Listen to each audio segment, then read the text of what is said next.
Mas Gibran, terakhir Anda disebut memanfaatkan ataupun melihat peluang aji mumpung ini sepanjang Pak Jokowi masih menjabat, jadi Anda ikut jalan tol aja, ikut Pilgub 2024. Ya, yang namanya jalan tol, jalan berlubang, ini semua kompetisi. Oke. Sekarang sekali lagi saya objektif, sebutkan aja nama-nama anak-anak tokoh nasional yang pernah gagal dalam kompetisi. Coba sebutkan namanya, berani nggak? Ini semua kompetisi, bisa menang, bisa kalah. Bukan karena masalah anaknya ini, anaknya itu. Ini kompetisi, bisa kalah, bisa menang. Nggak ada yang seperti itu.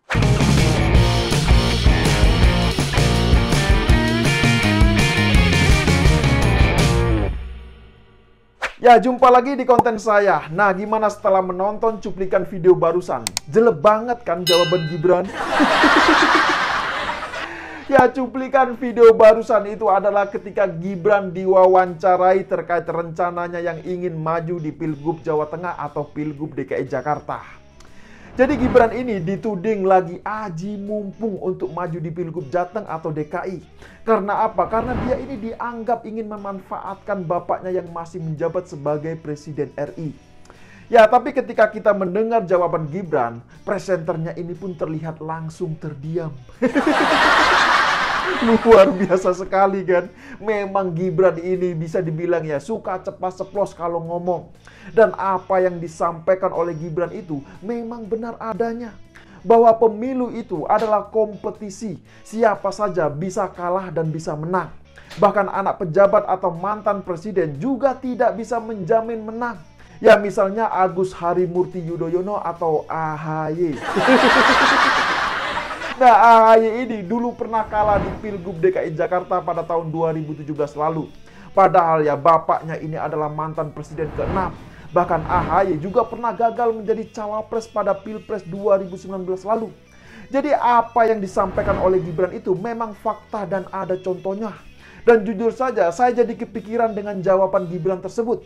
Apa jangan-jangan Gibran ini sengaja ingin menyindir AHY? Ya, karena AHY ini kan pernah gagal menjadi gubernur DKI Jakarta. Memang ya, kalau diperhatikan, gaya seorang Gibran ini cuek dan apa adanya. Seakan-akan dia ini gak peduli orang lain mau ngomong apa. Gibran juga terlihat tidak membutuhkan pencitraan. Terserah orang mau menilai seperti apa. Yang jelas semua orang bisa menilai dari hasil kinerjanya. Mungkin begitulah yang ada dalam pikirannya. Dan tentu ini sangat jauh berbeda jika dibandingkan dengan Anies Baswedan. Ya, tapi tenang, dalam kesempatan kali ini saya tidak ingin membahas soal mantan gubernur pilihan geng 212 itu. Ya, kali ini saya lebih tertarik untuk membahas pertemuan antara Gibran dengan Ketua Umum Gerindra Prabowo Subianto. Ada yang menarik antara pertemuan Gibran dengan Prabowo Subianto di Solo kemarin. Jadi pertemuan tersebut berlangsung saat kunjungan kerja Prabowo untuk menyerahkan kendaraan dinas bagi Bintara Pembina Desa atau disebut dengan Babinsa di Koramil Serengan 03 Solo. Saat pertemuan tersebut, Prabowo bahkan secara terang-terangan memberikan dukungan kepada Gibran. Nah, dukungan tersebut adalah terkait rencana Gibran untuk maju di bursa calon gubernur pada tahun 2024 nanti. Jadi ada dua pilihan untuk Gibran, mau maju di Pilgub Jawa Tengah atau maju di Pilgub DKI Jakarta. Nah, dukungan ini saya kira bukan tanpa alasan. Karena Gibran punya modal kuat saat memimpin kota Solo. Asal tahu saja, selama Gibran memimpin, ekonomi Solo naik 5,75%. Padahal ya, ketika di awal-awal memimpin, pertumbuhan ekonomi Solo minus 1,74%. Selain itu, ada banyak sekali pembangunan yang dilakukan selama Gibran menjabat sebagai wali kota Solo. Jadi wajar jika Gibran kemudian mendapatkan dukungan dari Ketua Umum Partai Gerindra Prabowo Subianto. Dan dari pertemuan tersebut ya, kemudian muncullah banyak pertanyaan di masyarakat. Apakah benar bahwasanya Gibran ini akan maju di Pilgub Jawa Tengah? Atau Gibran justru akan maju di Pilgub DKI Jakarta? Yang jelas ya, kalau menurut analisis saya, Gibran tidak akan maju lagi untuk menjadi calon wali kota Solo. Nah, mengapa saya katakan demikian? Karena Kaisang Pangarep, adiknya Gibran, kemungkinan besar ini akan maju untuk mencalonkan diri sebagai calon wali kota Solo. Jadi Kaisang kemungkinan ini akan terjun di dunia politik dan memulai karir politiknya untuk menjadi wali kota Solo. Bahkan Nasdem sendiri juga telah menawarkan diri. Jika benar Kaisang ingin terjun di dunia politik, maka Nasdem siap untuk menampung. Gercep sekali memang Nasdem ini. Ya, tapi kalau menurut saya pribadi ya, kemungkinan besar Kaisang ini tidak akan menggunakan kendaraan politiknya melalui Partai Nasdem. Ya, meskipun Nasdem sendiri telah menyatakan siap menggelar karpet biru untuk menyambut Kaisang. Dan kalaupun benar Kaisang akan terjun di dunia politik, kemungkinan besar dia akan masuk melalui Partai PDI Perjuangan. Nah, terkait kabar Kaisang yang akan terjun di dunia politik, hal itu telah diungkapkan sendiri oleh Gibran. Ya, meskipun Gibran sendiri belum menyampaikan secara eksplisit terkait keinginan Kaisang untuk maju sebagai calon wali kota Solo atau tidak. Namun jika dilihat dari sinyal-sinyal yang ada saat ini, menurut saya, jabatan wali kota Solo adalah yang sedang diincar oleh Kaisang. Bahkan Gibran juga telah menyarankan agar Kaisang ini melakukan sowan atau menghadap Ketua DPC PDIP Kota Solo, FX Hadi Rudiatmo.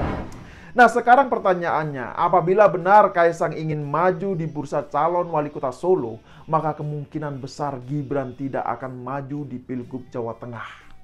Bisa jadi Gibran ini akan lebih tertarik untuk maju di Pilgub DKI Jakarta. Nah, mengapa bisa begitu? Karena secara psikologis, Gibran tentu akan merasa pekewuh atau tidak nyaman jika nanti harus berkarir bersama-sama di Jawa Tengah bersama dengan adiknya. Jadi kemungkinan dia akan jauh lebih memilih bertarung di DKI Jakarta. Ya, meskipun pertarungan di DKI Jakarta ini akan jauh lebih berat ketimbang pertarungan di Jawa Tengah. Nah, berdasarkan dari hasil survei yang dilakukan oleh CSIS pada tanggal 29 Maret hingga 12 April 2022, Gibran ini hanya mampu bertengger di posisi ke-7 dalam simulasi 10 nama cagup yang diajukan. Jadi dari 10 nama tersebut, Ridwan Kamil menduduki posisi pertama, sedangkan posisi kedua dan ketiga diduduki oleh Erick Thohir dan Tri Risma. Ya, tapi terkait pilihan Gibran untuk maju di Pilgub 2024 nanti, tentu semua itu akan tergantung dari perintah atau saran Ketua Umum PDI Perjuangan, yaitu Ibu Megawati Soekarno Putri. Jadi misal perintahnya di Jawa Tengah, ya otomatis Gibran ini akan di Jawa Tengah. Begitu juga sebaliknya, kalau perintahnya ke DKI Jakarta, ya Gibran dipastikan akan ke DKI Jakarta. Tapi sekali lagi, menurut saya, kemungkinan besar Gibran ini akan terjun ke DKI Jakarta. Ya, sekarang siapa yang nggak tertarik untuk maju di Pilgub DKI Jakarta? Lawang dari sisi anggaran saja atau pendapatan daerah, DKI Jakarta itu paling besar di Indonesia. Jadi kalau dengan anggaran yang sebesar itu, maka mau membangun apapun tentu sangat mudah. Ya, selain itu, dari sisi kuasanya juga sangat-sangat powerful.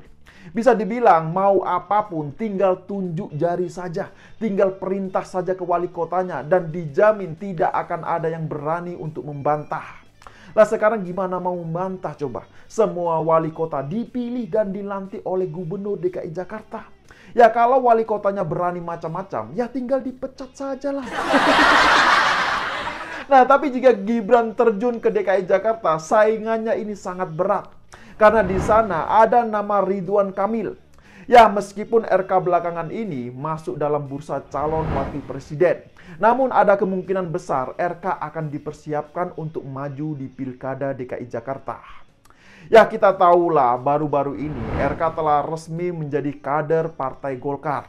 Bahkan RK langsung diberikan jabatan sebagai Wakil Ketua Umum DPP Partai Golkar. Jadi kalau benar RK disiapkan untuk maju di Pilgub DKI Jakarta, maka Gibran akan jauh lebih sulit untuk memenangkan pertarungannya. Nah, jadi gimana? Apakah sampai di sini sudah paham semua? Ya, silakan berikan komentarnya di bawah.